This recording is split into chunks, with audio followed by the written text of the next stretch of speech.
Good morning, everybody, and welcome to our event on CEE in Focus, the future of emerging Europe's capital markets.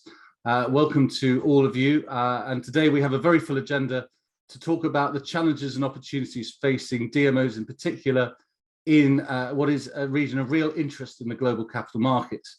It's certainly the case that the economies of Central and Eastern Europe have been improving quickly post-COVID.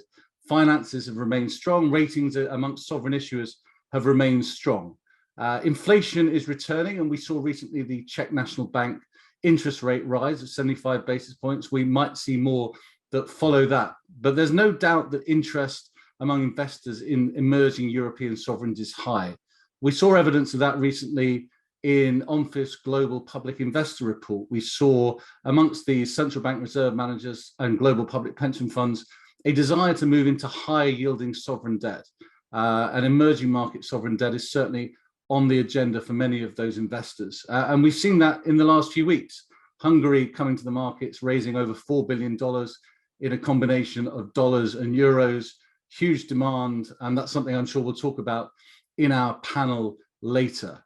So in a moment on today's agenda, we're going to hear from the World Bank on the economic and financial outlook for the region.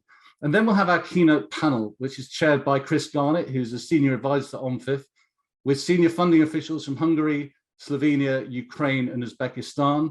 And joining that panel, we're delighted that we have speakers from the EBRD, an investor viewpoint from PGIM, and the bank's point of view from Raiffeisen, who we thank for their support of today's event. This panel will cover the region's response to COVID-19, the next steps in public debt management, how to develop and strengthen capital markets in the region and build out the investor base, and new initiatives in areas such as green and social bonds. And then finally, we're very delighted that we'll hear from Robert Holzmann, who is Austria's central bank governor, in a wide-ranging conversation about both Central and Eastern Europe and the outlook for Europe more generally, and he will be in conversation with OMFIF's chairman, David Marsh. Today's event is the second in a series that OMFIF is doing on European sovereign debt. It certainly is the first we've done on Central and Eastern Europe, but it won't be the last. We have plans for a number of events on Central and Eastern Europe throughout 2022 and beyond. But today we think is a great place to start.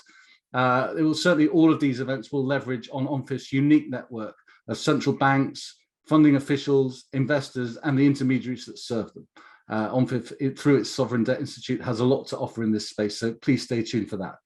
I hope you enjoy what should be a fascinating couple of hours ahead.